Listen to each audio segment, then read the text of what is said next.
So first I want to talk about the interview process. If you're going to interview somebody, it's kind of a neat thing. It's one of the things I enjoy the most about my job is interviewing people. And fortunately, when you've done something for 20 plus years, I've been doing HM Magazine for 27 years, so it's nice to have experience under your belt because things become a little bit easier. It becomes more natural for you. And so some of the things I take for granted. One of the first parts of interviewing somebody is coming up with questions. And I take that very seriously. And like we have interns at HM Magazine that come, and usually they'll stay for 2 months, and that intern will get an experience, a well-rounded experience of what it takes to put out a magazine. They'll get their hands dirty doing customer service work, calling people, talking with publicists, and arranging stories and interviews for a freelance writer. They'll be talking to writers. They'll be doing some writing themselves. They'll be editing other people's writing. They'll be doing some layout and design. They'll be maybe doing some advertising sales. So they come away after 2 months, which is what our cycle was for years and years. We were a bi-monthly magazine, which doesn't mean twice a month. It means every 2 months. And then semi-annual means twice in a year. So sometimes bi and semi kind of are weird words that get flipped one way for a month and another way for years, but that's how it goes. But in that 2 month cycle, an intern would learn a lot about the magazine, what it takes to put out a magazine, which was great for college students or high school students sometimes. There are a few of those. And we had something far away as Holland and Canada and states from all over the country. And they usually had a really good time. I didn't force them, but I encouraged each intern to keep a diary. And I said, you have the ability to say no. This is day one of your internship. This is something I would like you to do. Feel free to say no, but if you do it, I want you to keep the intern diary. Most of them knew about it, and they were excited about doing that themselves. So I set up a separate webpage blog for them, and I encouraged them every day at the end of the day, stop working 10 or 15 minutes before 5 o'clock, and just write about what you did that day. And at the end of your internship, you've got this great story and its tale and its chronological timeline that you can turn into your professor to help get credit and document what you've done, because it's all right there. And so if you ever want to check that out, just go to hmmag.com, and on the side navigation, when you're on the interior page, there's a bunch of different links, and one of them is intern diaries, and you can check out what they did. But one of the things I would encourage them to do is, write down your interview questions. Most interviews are done over the phone. There's a whole different dynamic when you're face to face. You've got eye contact, and if you're interviewing somebody and you don't really respect them a whole lot, they're going to know. Unless you're a really, really good actor, they're going to know that you just think they suck, or you're just doing this for a job, or you can't wait till this is over so you can go eat, or because your face will betray you unless you're a really, really good actor like Roger here. So there's a whole different dynamic when you're face to face versus over the phone. But most interviews, for convenience sake, are done over the phone. There's different examples, like when a movie is coming out, and they'll have like a press junket, and a bunch of media people, usually at their own expense, or sometimes the movie company will fly media out, and they'll be able to sit down and they'll be able to talk to different people that are involved in a movie or a book or an album, and they'll get to do some face-to-face time. And a lot of times those are shorter interviews, they're maybe 10 minutes, where they just get to ask bullet point questions. But predominantly, a lot for convenience, you can cover more media outlets. A lot of the interviews are done over the phone. It's usually half an hour, and I would tell the interns, you need to come up with about at least 12 questions to cover half an hour if you've got somebody that's going to talk.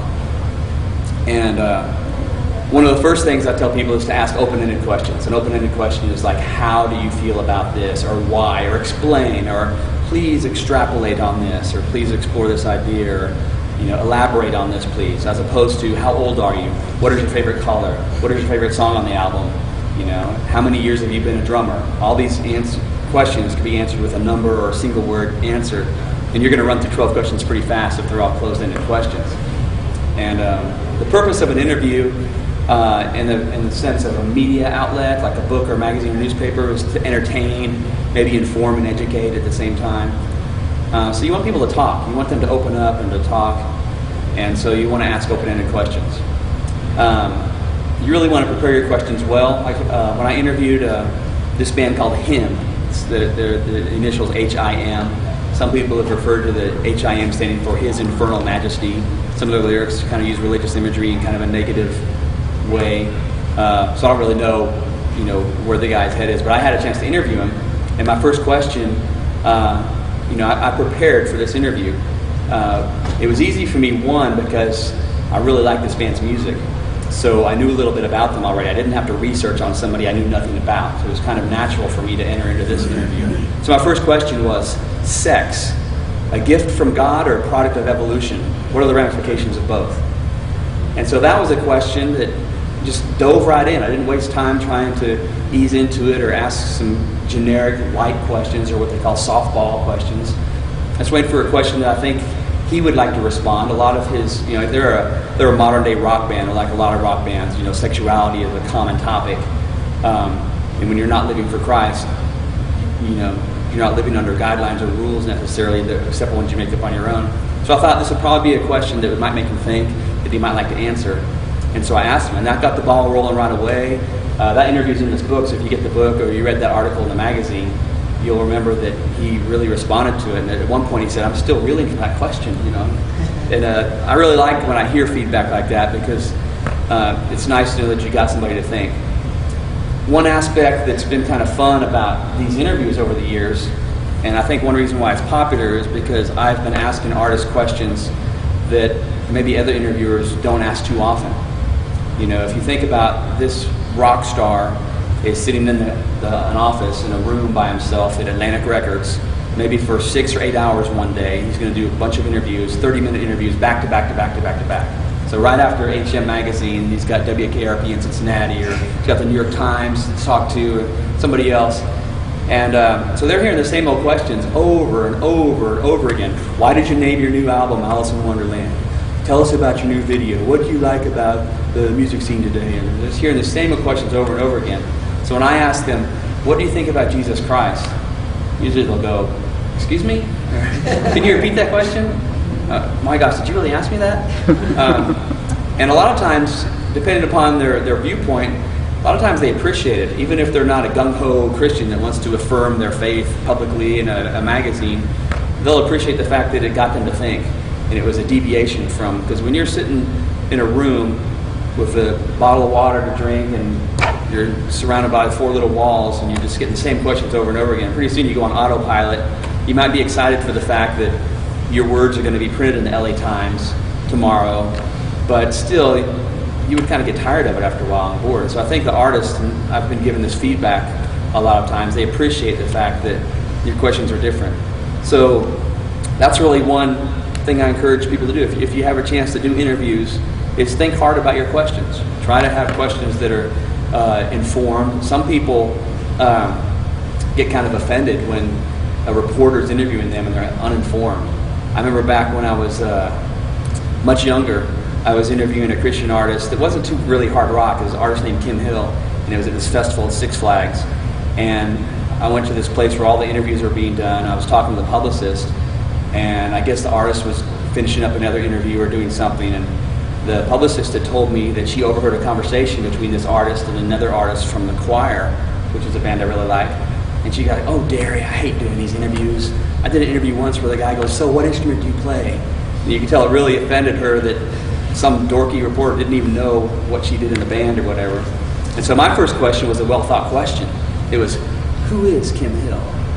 For me, it was a philosophical question, who is Chad Sides? What makes you tick? And she's like, are you kidding me? Because she thought I was saying, who are you? What instrument do you play? And so I totally got off on the wrong foot on that interview, and I laugh about that because it was such classic miscommunication. But it drives home the point that artists, like if it's a music interview, having heard the album is a great bonus, because then you can talk about specific things. Some of the best interviews I've done, when I look back at them later, I was asking about a specific guitar solo and how they got that tone, or a specific lyric. And one thing about people in general is people love to talk about themselves. If you're at a dinner party, you can use this gift tonight, and you meet somebody new. Well, tell me about yourself. What do you do? And in general, most people like to talk about themselves and what they do. It's just kind of a product of who we are. I'm the same way.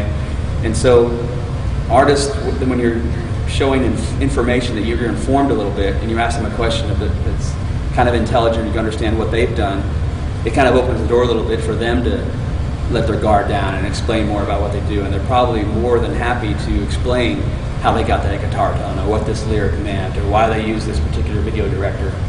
So those are kind of fun tips about doing interviews. Sometimes I've done face-to-face interviews, and those have an interesting dynamic. I remember interviewing a band called Cradle of Filth. They were kind of a scary core band, kind of in the vein of, they didn't sound like Marilyn Manson, but kind of Korn, Marilyn Manson, kind of a scary core. Lots of mascara and creepy lyrics and creepy sounding, soundtracky type music between songs. So I was interviewing this band, and I was on their bus, their tour bus. And so I was in the front in the kitchen area, and sitting around the table was the entire band. And it's a whole different dynamic when you ask a question like, what do you think about Jesus Christ? Or what are your thoughts on teenage suicide, and how do you respond to that? Or questions that are maybe a little bit deeper or more personal than normal. And dealing with 5 people and they're all staring at you is a different dynamic than just one person on the phone. I remember being a little bit nervous with that interview. There's an interview that stands out on my mind forever that's in the Rockstars on God Volume 1. It was Henry Rollins. And it was an interview I was excited about because I knew he had a reputation for being kind of a tough guy. He was in a lot of seminal punk bands growing up, and Black Flag. And he had a reputation for being pretty smart and quick on his feet. And I've seen him on TV interview other artists, like at an MTV event or something. He was being a journalist. And so I thought this would be a fun interview. And prior to the interview, I was ready with my dozen questions. But I had a friend up in Seattle who was like a Henry Rollins expert. He's a really big fan of Henry Rollins. So I sent him an email that says, hey Chris, I'm going to be interviewing Henry Rollins next Wednesday. If you have any questions or things you think I should ask him because you know so much about him, let me know. So he gives me like 7 or 8 questions that I should bring up and ask him. And sometimes it's kind of fun to do it if you're not informed, and sometimes somebody else that knows more than you will find more information than even your research will give you. So he had a couple questions. One of them was, how did you get roped into hosting that show? Can't remember the name of the show. You do a good Rod Serling imitation, by the way, I think. Instead of rewording that question in my own words and paraphrasing it so it was coming from me, I was reading that question word for word from my friend Chris Esty. So I asked him, how did you get roped into hosting that show? He interrupted me, why did you word it that way? Are you trying to be a flippant blankety blank here or what? I said, I guess I'm just being a flippant blankety blank. And another point in the interview, he was like, the directions of this interview better change or this interview is going to end in 30 seconds. And I asked him a question about one of his friends who had died. He's like, we're not going there, pal. And I could just imagine the veins in Henry Rollins' neck were bulging, and if it was a face-to-face, I would be being choked right now. So that was a good time where having it be a phoner was a benefit. But I'll never forget the tension in that interview. Overall, when I do these interviews, even though it's over the phone, it's being recorded by a tape recorder, like a little micro cassette recorder is what I usually use because I have a transcriber machine that's hooked to a foot pedal. And so when I'm trying to transcribe and they're talking so fast that I can only type so fast, when I let off the pedal, it not only pauses the tape, but it rewinds maybe a couple seconds. You can adjust how far it rewinds. And that compensates for your reaction time because the time your brain says, I need to stop, but my fingers are being overloaded, the reaction time between that thought and your foot lifting up takes a little bit of time, and some words were spoken and you've got to go back. And so the machine actually rolls back for you, which is nice. So a lot of times I'll use a micro cassette recorder even though it's the year 2012. I do have a digital voice recorder that I like to use a lot now too because I can use those and they're ready for a podcast. The audio quality is just good enough to go where it's already an MP3 file and I can edit it into my podcast. So a lot of times I'm fishing around with that and doing interviews that way. And lost my train of thought.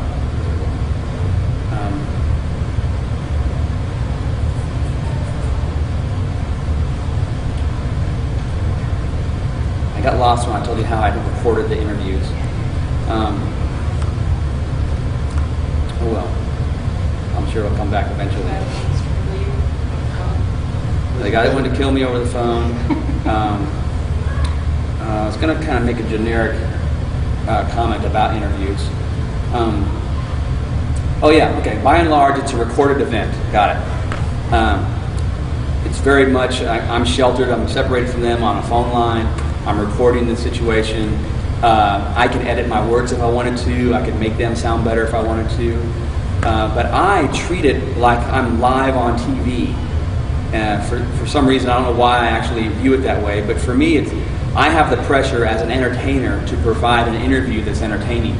And so if they don't want to talk about Jesus or God or anything religious, for my audience, which is predominantly a Christian music-loving audience, and these are believers, if I can't talk and tap into that subject, I feel like I've let down my readership.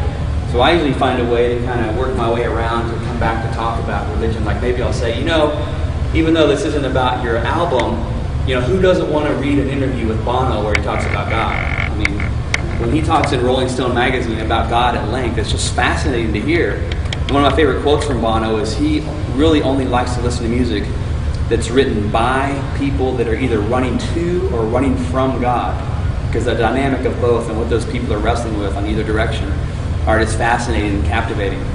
And so I like that. So when I'm talking to these people, I treat it like I'm live on the radio or live on TV, and I've got to save the interview if it starts to go south, and I've got to scramble. And sometimes I have to deal with that. I've got to find ways to either get back to my subject or ease the tension, like if I've accidentally insulted them or said something, I've got to find a way to get them to start talking again. And so the pressure's on. When I'm doing that 30-minute interview, I feel like I've got to perform and I've got to be on my toes. I can't ever really relax and check out and go on autopilot. I've got to be prepared to maybe salvage the interview or take it in a different direction. So sometimes that's a real challenge, even though it's over the phone. One thing I've done over the years is I've always been faithful to reprint what they say word for word. And nobody trained me to do that, but I just thought, if I'm going to ask them about what they think of Jesus Christ, which is probably the most important question of all time, and I'll get back to that in a second, I want to accurately say and reproduce what they say. I would hate to misrepresent them, because whenever I write, no matter what it is, I kind of picture, okay, who is my audience? And I think everything I do, that God is watching. So God is part of my audience, and I really need to do my work at the best of my ability. I don't need to slough through something, but perform with the most excellence I can for His glory and for Him, and to say thank you for this opportunity and these skills or whatever, and try to always be sharpening them and improving them for Him. And I think that consumers or the general public is reading what I write. Like if it's an album review, I owe them an honest answer. Like that kid who works at Taco Bell, he needs to know if this album is worth his hard-earned $15. So I need to give him an honest answer. If the album is not really up to standards, I need to be bold enough to tell that consumer the truth. So I've got that part of the audience that I need to please and write towards and keep in mind. And then thirdly, I think whenever I write something, particularly with music, is the artist or the artist's mom or their family or their manager or their bandmates are going to read this. And so like with an album review, again, if I'm going to offer criticism, I should probably be constructive. I shouldn't just say these guys suck, they should get a gun right now and end it all, they should quit music, they don't belong in the music industry. That would just be destructive. And hopefully most people would just be able to slough that off if this guy doesn't know what he's talking about. But my criticism should be constructive and offer them hope on maybe how to improve that. You know what constructive criticism is like. It's just spun in a positive way that offers you some hope. It's not telling you that you completely suck and you're a worthless human being and don't deserve to be on this earth. You're telling them that the vocals are a little bit pitchy, like a judge on American Idol might say, or the guitar solos were too long, or the intros were too long, or something that they can change or fix next time. If they happen to agree with your assessment, you're offering them something they can fix and they can change. Like, I hate the yellow color of that fence. Well, the next time they paint the fence, they can paint it white or red or something. You're offering them criticism that they can change. So I think that's important. So when I'm talking to them doing this interview, I kind of think about the same things, that later on they're going to read this interview. So if they're going to be talking about personal things like their faith, I want to be faithful to reproduce it accurately. And I found out after a couple years of doing that, a few bands and their managers would stop me and say, "Hey Doug, I just wanted to say we really appreciate the fact that you actually print what we actually say. You will not believe how many times we're misquoted. And so we just really appreciate that. Keep up the good work." And I really took that to heart. That was like a really, I think creative people need encouragement. I think encouragement is like food for a creative person. And when I say creative person, that's not just people involved in the arts or music or sculpture or painting, dance. It's there's lots of work that we do that's actually creating things. It may be programs, or maybe more. You may think of more paperwork or people programs or helping people. but these are all still creative things. You're using your creative energies and your God-given gifts to make things. So I think encouragement is like food for the creative person. It really lifts us up. And that comment from that manager was a real shot in the arm that helped encourage me to go on. And so I kind of take that to heart, and that kind of furthered my conviction to reproduce these interviews accurately, word for word. And for years, I would even go so far as to include the uhs in there. And sometimes I'll clean that up a little bit, but if I'm asking them a question that makes them stammer and go, oh my gosh, well, I think that's important. So sometimes I'll keep that in. Like if I ask them, what do you think about Jesus Christ? Well, that hesitation communicates something, in my opinion. So sometimes it's important. So sometimes I'll use my judgments. It's a subjective call on how much to clean up somebody's words. But I certainly want to be accurate. And sometimes when you're using that transcribing machine, the quality of the phone connection and the analog tape, and you're playing a little speaker you're playing it on, or the mono signal coming in one ear in your headphones, it's hard to hear what they say, and sometimes you have to play it back again and again and again, sometimes 17, 20 times, having to really think about, okay, what was the context of what he was saying? What can I remember about that interview? Because sometimes with my production cycle, I'll spend 2 months putting out a magazine, and I'll put off the transcribing like a month and a half into that cycle. So I've got like 2 weeks left to put this magazine to press, and that's when I'm interviewing. And I may have interviewed 4 or 5 other artists between this interview and now. So it's hard for me to remember the context of the conversation. Sometimes it's easier than others, and sometimes I've had staff members. Like I remember my assistant editor, a guy named Brian, and he was transcribing an interview with Doug Pinnick, who is the bass player for King's X. And for some reason, Doug Pinnick was referencing the Jimi Hendrix album, which is called Axis, Bold as Love. And Brian transcribed that as Boulder Jackson Love Bites. How he got that, but I like to share that a lot because it's just funny.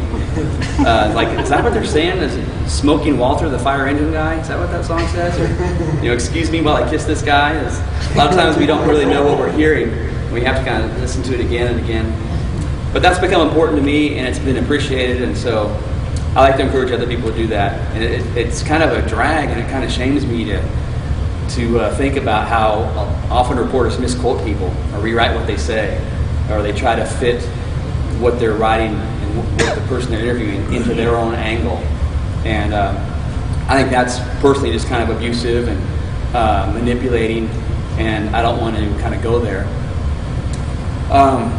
So when I was a college student, I decided I wanted to do a magazine at the end of my junior year. It took me 5 years to graduate and get my degree from the University of Texas. So I had 1 year to go after I started this magazine, and I took 12 hours of journalism courses. I took a couple feature writing classes that really helped, and then we wrote a heck of a lot of stuff. And because I switched from a Bachelor of Science degree in engineering, I was when I came out of high school, my goal was to get a job. I wanted a paycheck, and my dad was an engineer, so I thought aerospace engineering, I'll try that. And I got an F in my intro to aerospace class my first semester. It took 17 hours. I got an F in physics 303. I got a D in calculus 808A. And so the writing was on the wall pretty soon that I wasn't going to go the engineering route. So I switched over to liberal arts and did a heck of a lot of writing. So I kind of look back and I can see how it was preparing me for my eventual vocation. But I had no idea when I was a kid or even in college what I wanted to do with my life. So with 1 more year to go, I juggled together 12 hours. So I have a minor in journalism.